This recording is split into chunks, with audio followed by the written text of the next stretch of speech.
Supreme Court, umarangkada na sa Dagupan City.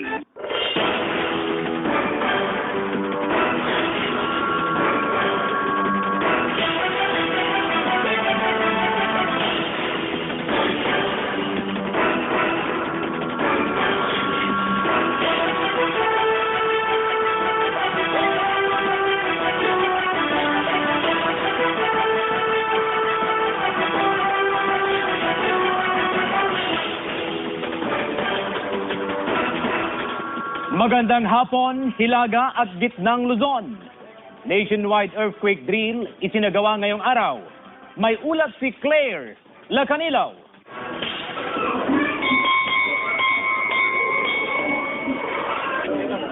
Duck, cover, and hold. Yan ang mga pangunahing pinagawa sa mga mag-aaral ng Bantayan Elementary School sa Lingayen, Pangasinan bilang pakikiisa sa nationwide shake drill ngayong araw. Dali-dali rin lumabas ang mga guro ng marinigang sirena. Lahat ng mga estudyante, cooperative, mga teachers, maganda yung pagiging as organizer ng drill. Maganda yung pagka-coordination nila. So far, so good naman. May mga nagkunwaring nasugatan sa lindol. Agad silang tinulungan ng rescue team. Siguro may apply ng mga bata. At kung maaari, huwag naman sanang mangyari talaga. Nakiisa rin ang mga pulis at estudyante sa Lawag City, Ilocos Norte sa nationwide shake drill kaninang umaga. Kailangan natin ng madrill para yung mga personnel natin, yung mga komunidad, alam nila yung ginagawa nila. Claire Lacanilaw, nag-aatid ng Balitang Amyanan. 60 anyos na lola na patawid ng kalsada, nabangga ng ambulansya, patay! Nag-aalerto si GMA News stringer, Dennis Alipio. Patay habang ginagamot sa ospital ang 60 taong gulang na lola matapos mabangga ng ambulansya sa Rizal Street sa Lawag City kahapon. Matinding sugat sa ulo ang tinamo ng biktimang si Ermin Hilda Monte Gallegos.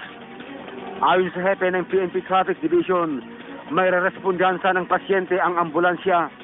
Pero habang nasa daan, bigla raw tumawid ang biktima kaya nabangga ng ambulansya. Sa lakas ng impact, tumilapon ang biktima. Nayupi naman ang harapan ng ambulansya. Mismong ang nakabanggang ambulansya ang nagdala sa biktima sa ospital. Nasa kusdiyan ng otoridad ang driver ng ambulansya na si Kenny Corpus na empleyado ng Department of Public Safety. Tumanggi itong magbigay ng pahayag habang isinasagawa ang investigasyon. Nangako naman ng tulong ang lokal na pamahalaan sa pamilya ng biktima. May initial na settlement na.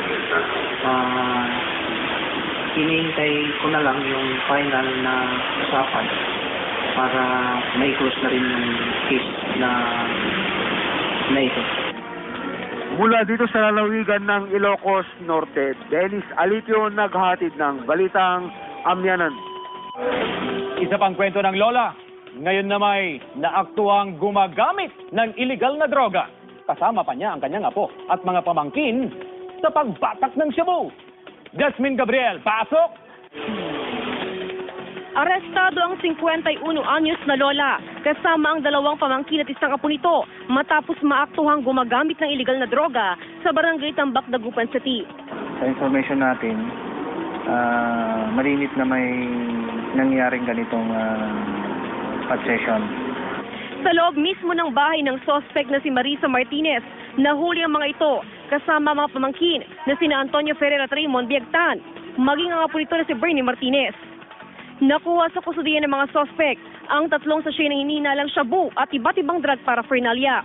Bine-verify natin kung itong mga 4 na ito ay kasama sa drug personality natin. Hindi na nagbigay ng pahayag sa harap ng kamera ang mga suspect, pero aminado si Marisa na kamag-anak niyang ibang mga nahuli. Saan ang may-ari ng bahay? Ha? Tita, kung mga pamangkin kayo. Yung isa, anak o kapatid? Ako. Inihahanda na ang kasong paglabag sa RA 9165 o Dangerous Drugs Act laban sa mga suspect. Jasmine Gabriel, naghahatid ng Balitang Amyanan. Kampanya kontra illegal na droga, lalo pang pinaigting ng Pangasinan Police Provincial Office. Pakikipag-ugnayan sa mga opisyal ng barangay sinimulan na. Kabilang na riyan ang paghingi ng listahan ng pangalan ng mga drug personality. Ito, pahaba ng listahan to. Nagbabalik live o my live report si Joan Punsoy. Joan! CJ, aminado nga ang hanay ng pulisya na malaking hamon sa kanila itong target priority ni President-elect Rodrigo Duterte na masawata nga itong kaso ng iligal na droga sa loob ng unang 6 na buwan niyang panunungkulan. Pero makakamit naman daw ito sa tulong ng mga support group, kabilang dyan itong mga barangay officials. Sunod-sunod na bypass operation at search warrant operation ang sinasagawa ng pulisya. Bahagi umano ito ng pinahigpit na kampanya kontra iligal na droga. Lumakas pa ang operasyon ng PNP sa tulong ng Barangay Anti-Drug Abuse Council o BADA. Kanina, pinulong ang 77 pinuno ng barangay sa bayan ng Bayambang. Ipinaliwanag ang tungkulin ng mga barangay chairman bilang kinatawan ng pulisya sa paghuli sa mga drug personality at pagsawata sa iligal na droga sa kanilang mga nasasakupan. That is a two-way responsibility natin. Ang police at the same time yung publiko para makumplis natin ang ating mga misyon. Kasi kung hindi tayo suportahan ng ating publiko ay mukhang mahirapan ang ating drive. At least kung mga kasamahan kong barangay captain ay malaman nila yung kasalukuyang programa ng PNP. Dahil itong tungkol sa droga, alam naman namin na ito ang priority program ni President-elect Duterte.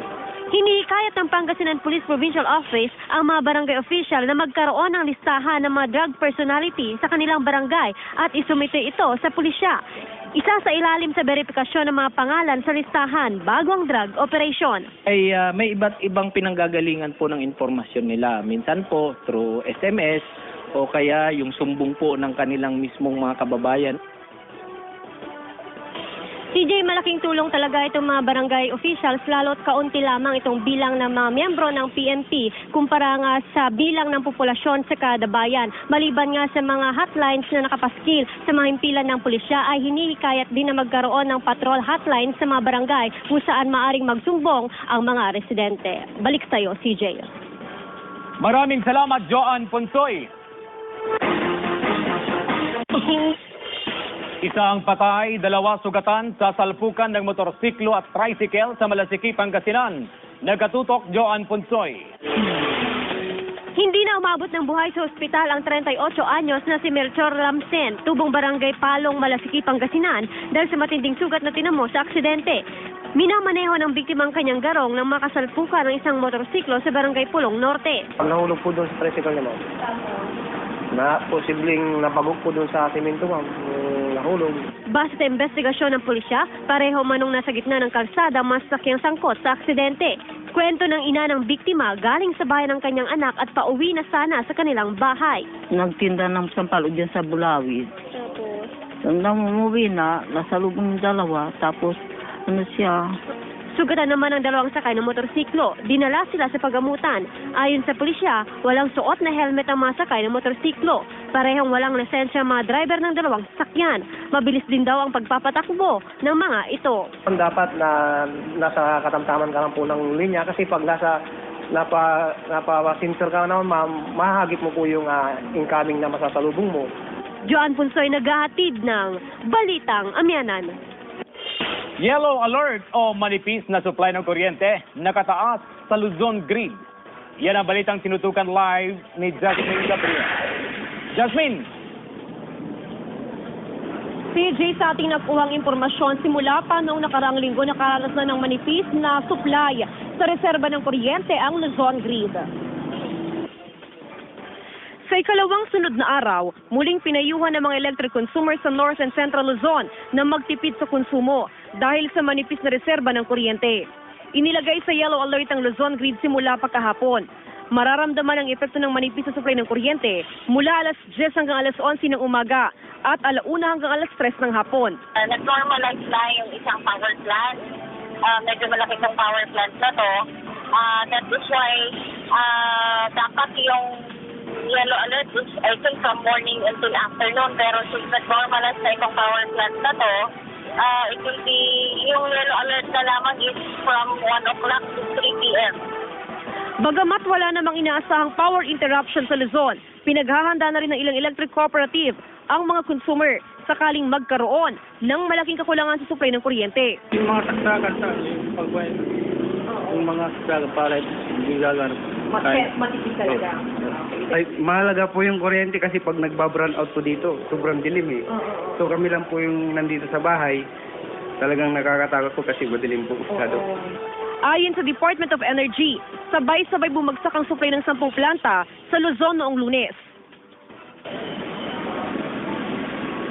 CJ, sa monitoring ng NGCP as of 1:30 ngayong hapon ay nag-normalize na ang reserba sa supply ng kuryente sa buong Luzon Grid. Ibig sabihin, kaninang alauna ng 12 ng hapon ay na-lift na rin ang yellow alert. Pero magkaganon pa man, panawagan ng NGCP na patuloy pa rin na magtipid sa supply ng konsumo sa kuryente ang mga electric consumers. CJ? Maraming salamat, Jasmine Gabriel. Ito, isa na namang lola, pero kapupulutan naman ng inspirasyon ng kanyang kwento.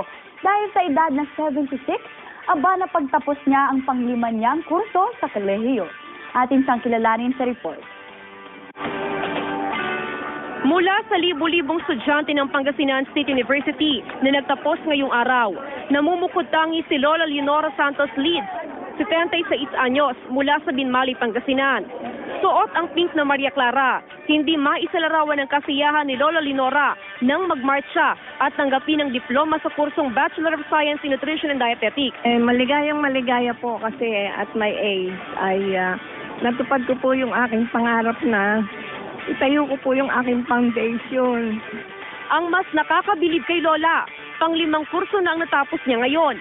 Kabilang na ang BS Secretarial Science at Doctor of Medicine.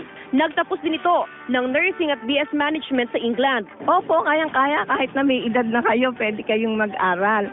Basta lang po, huwag kayong mahihiya kasi siyempre po pag may edad na kayo, yung iba kasi nahihiyang mag-aral pag may edad na.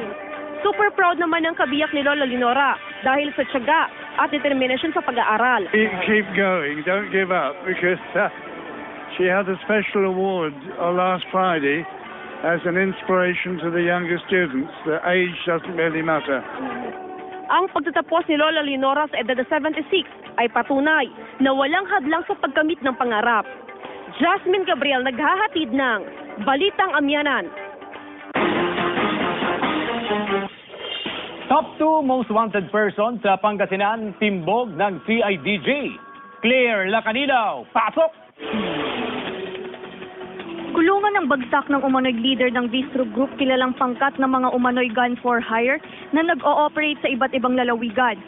Nakilalang akusado na si Reynaldo Bistro, isa sa mga tinaguriang most wanted person ng Pangasinan. Itong nakuha natin si Ray Bistro ay siya yung leader ng Bistro Group.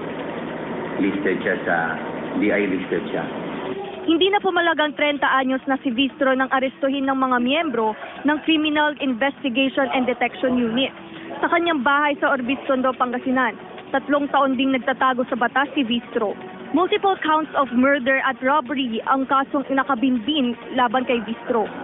Matagal na namin itong minaman-manan. Matagal na kakanda kami ng surveillance. Nakarating pa nga kami sa NCR sa Manila kasi kung saan-saan siya nagtatago. Tumanggi nang magbigay ng pahayag si Bistro. Claire Lacanilaw, nag-aatid ng Balitang Amyanan. Justice on Wheels bumisita sa Dagupan City. Narito ang good news. 6 na buwan na nakakulong sa Bureau of Jail Management and Penology si Ariel, di tunay na pangalan dahil sa kasong robbery. Napagbintangan lang daw si Ariel. Laking tuwa ni Ariel ang ibasura ng korte ang kaso laban sa kanya. Ang malaking bagay po, ma'am. Dahil lahat po, ma'am, pinapalaya niya po. Isa lang si Ariel sa daan-daang inmate sa Pangasinan na naging kliyente ng Justice on Wheels ng Korte Suprema. Layo nitong mapabilis ang pagdinig sa kaso ng bawat inmate. Yung mga postponement, mga ganun nangyari. Hindi mo sa mga kadahilanan na may postpone, nangyayari yun sa court. Dahil sinabi, pag kailangan matapos dito, kailangan matapos ngayon. Iniikot ng Justice on Wheels bus ang buong bansa. Ito na ang pangalawang pagkakataon na nakarating sa Pangasinan ng Justice on Wheels. Jasmine Gabriel naghahatid ng Balitang Amyanan. Public service announcement muna tayo, mga kapuso.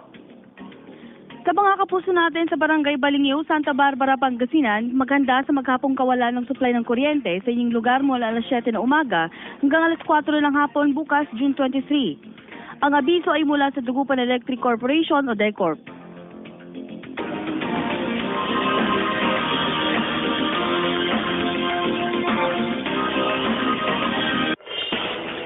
At yan ang mga balitang hatid ng tropa ng katotohanan. Kasama si Faye Centeno, ako po si CJ Torida. At ito ang Balitang Amyanan!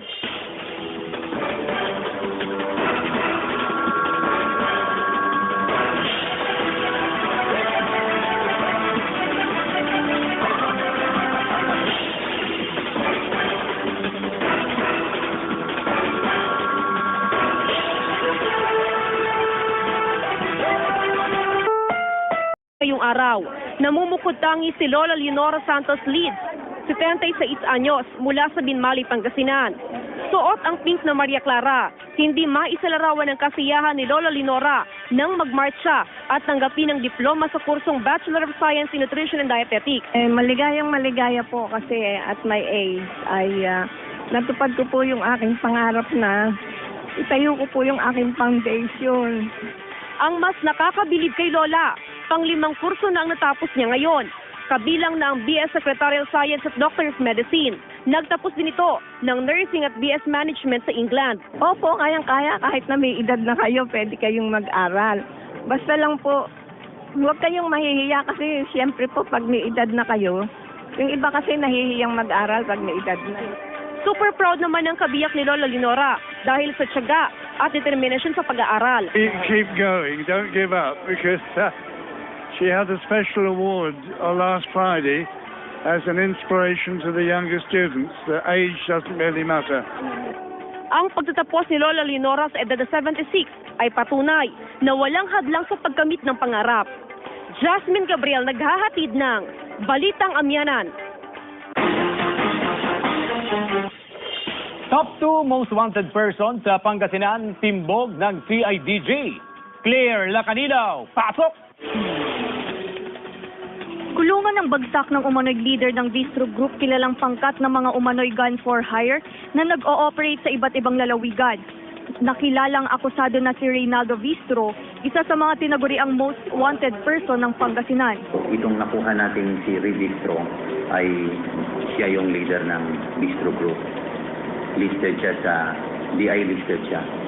Hindi na pumalagang 30 anyos na si Bistro nang arestuhin ng mga miyembro ng Criminal Investigation and Detection Unit sa kanyang bahay sa Orbistondo, Pangasinan. 3 taon ding nagtatago sa batas si Bistro. Multiple counts of murder at robbery ang kasong inakabinbin laban kay Bistro. Matagal na namin itong minaman-manan. Matagal na kakanda kami ng surveillance. Nakarating pa nga kami sa NCR sa Manila kasi kung saan-saan siya nagtatago. Tumanggi ng magbigay ng pahayag si Bistro. Claire Lacanilaw, nag-aatid ng Balitang Amyanan. Justice on Wheels bumisita sa Dagupan City. Narito ang good news. 6 na buwan na nakakulong sa Bureau of Jail Management and Penology si Ariel, di tunay na pangalan dahil sa kasong robbery. Napagbintangan lang daw si Ariel. Tumanggi itong magbigay ng pahayag habang sinasagawa ang investigasyon. Nangako naman ng tulong ang lokal na pamahalaan sa pamilya ng biktima. May initial na settlement na. Hinihintay ko na lang yung final na usapan para ma-close na rin yung case na ito. Mula dito sa lalawigan ng Ilocos Norte, Dennis Alitio naghatid ng Balitang Amyanan. Isa pang kwento ng Lola, ngayon na may naaktuang gumagamit ng iligal na droga. Kasama pa niya ang kanyang apo at mga pamangkin sa pagbatak ng shabu. Jasmine Gabriel, pasok! Arestado ang 51 anyos na lola kasama ang 2 pamangkin at isang apo nito matapos maaktuhang gumagamit ng iligal na droga sa Barangay Tambak, Dagupan City. Sa information natin, malinit na may nangyaring ganitong possession. Sa loob mismo ng bahay ng suspect na si Marisa Martinez, nahuli ang mga ito kasama mga pamangkin na sina Antonio Ferrer at Raymond Biagtan. maging ang apo nito na si Bernie Martinez. Nakuha sa kustudiya ng mga suspect ang 3 sachet ng hinihinalang shabu at iba't ibang drug paraphernalia. Bine-verify natin kung itong mga 4 na ito ay kasama sa drug personality natin. Hindi na nagbigay ng pahayag sa harap ng kamera ang mga suspect, pero aminado si Marisa na kamag-anak niyang ibang mga nahuli. Saan ang hindi may-ari ng bahay? Ha? Tita, sa mga pamangkin kayo. Yung isa, anak o kapatid? Apo. Inihahanda na ang kasong paglabag sa RA 9165 o Dangerous Drugs Act laban sa mga suspect. Jasmine Gabriel, naghahatid ng Balitang Amyanan. Kampanya kontra illegal na droga, lalo pang pinaigting ng Pangasinan Police Provincial Office. Pakikipag-ugnayan sa mga opisyal ng barangay, sinimulan na.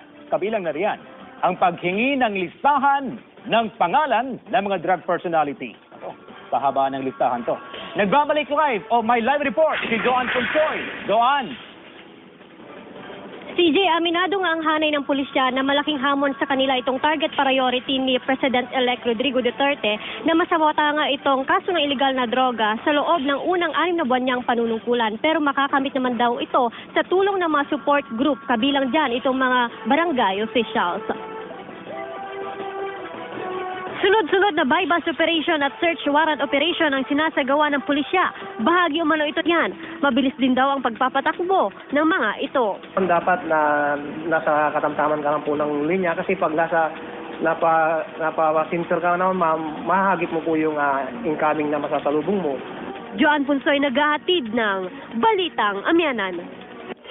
Yellow alert o manipis na supply ng kuryente nakataas sa Luzon Grid.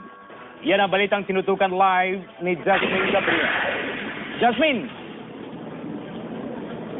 CJ, sa ating nakuhang impormasyon, simula pa noong nakaraang linggo nakaranas na ng manipis na supply sa reserba ng kuryente ang Luzon Grid. Sa ikalawang sunod na araw, muling pinayuhan ng mga electric consumers sa North and Central Luzon na magtipid sa konsumo dahil sa manipis na reserba ng kuryente. Inilagay sa yellow alert ang Luzon Grid simula pa kahapon. Mararamdaman ang epekto ng manipis na supply ng kuryente mula alas 10 hanggang alas 11 ng umaga at 1:00 hanggang alas 3 ng hapon. Nag-normalize na yung isang power plant. Medyo malaki itong power plant na to.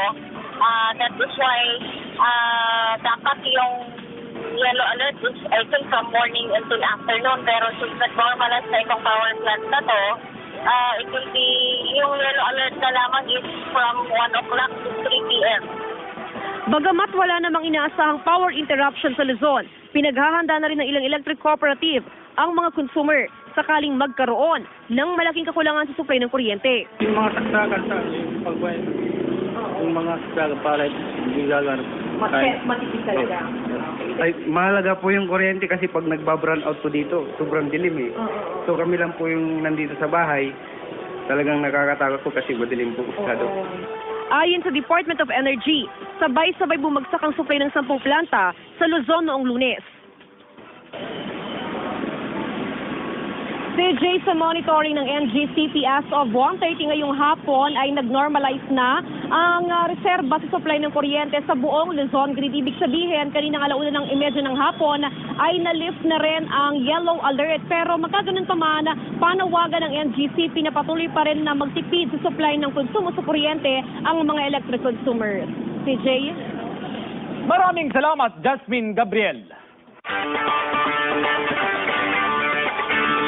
Ito, isa na namang lola, pero kapupulutan naman ng inspirasyon ng kanyang kwento. Dahil sa edad na 76, aba na pagtapos niya ang panglima niyang kurso sa kolehiyo. Atin siyang kilalanin sa report.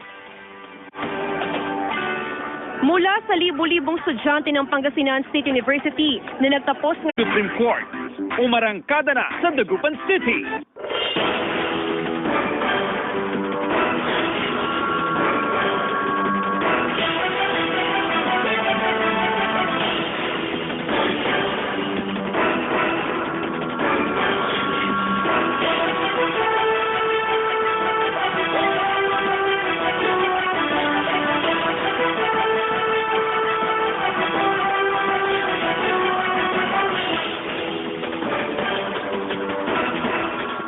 Magandang hapon, Hilaga at Gitnang Luzon. Nationwide earthquake drill isinagawa ngayong araw. May ulat si Claire Lacanilaw.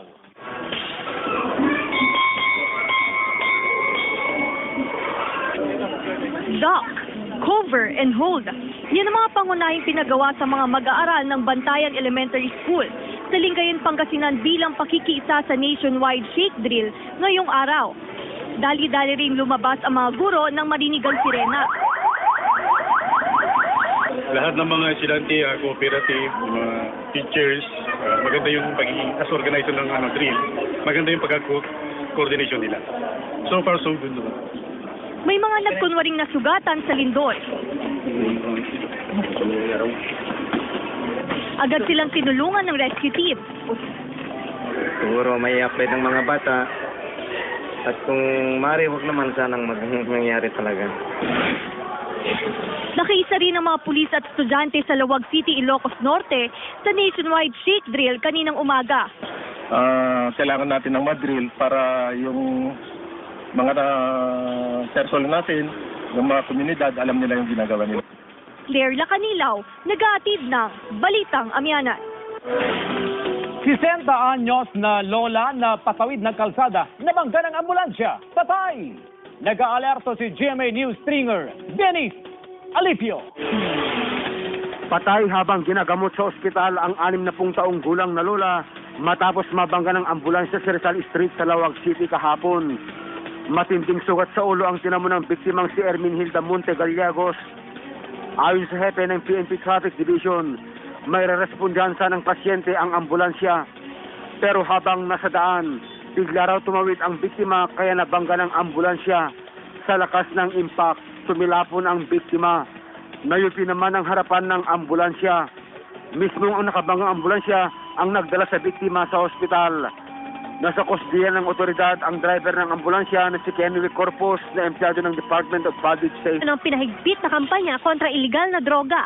Lumakas pa operasyon ng PNP sa tulong ng Barangay Anti-Drug Abuse Council o BADA. Kanina, pinulong ang 77 pinuno ng barangay sa bayan ng Bayambang. Ipinaliwanag ang tungkulin ng mga barangay chairman bilang kinatawan ng pulisya sa paghuli sa mga drug personality at pagsawata sa iligal na droga sa kanilang mga nasasakupan. That is a two-way responsibility natin.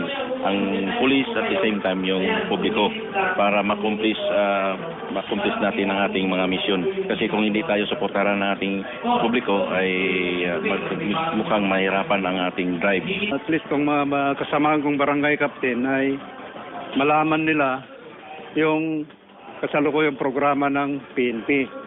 Dahil itong tungkol sa droga, alam naman namin na ito ang priority program ni President-elect Duterte.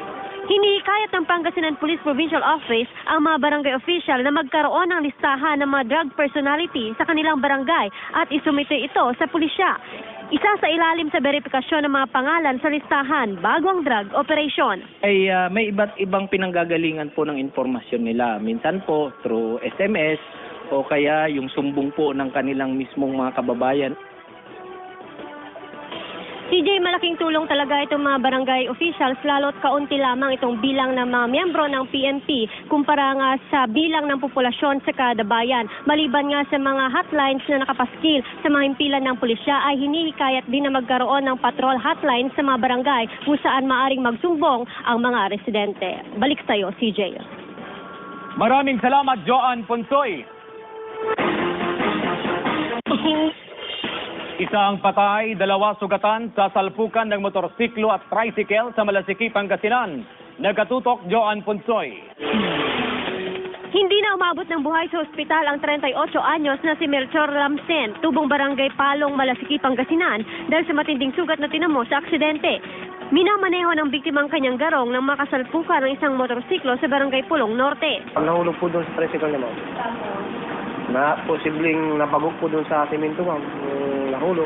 Base sa investigasyon ng pulisya, pareho manong nasa gitna ng kalsada ang masasakyang sangkot sa aksidente. Kwento ng ina ng biktima, galing sa bayan ng kanyang anak at pauwi na sana sa kanilang bahay. Nagtinda ng sampalo dyan sa Bulawid. Tapos? Nang umuwi na, nasa lubong yung dalawa, tapos ano siya, Sugatan naman ang dalawang sakay ng motorsiklo. Dinala sila sa pagamutan.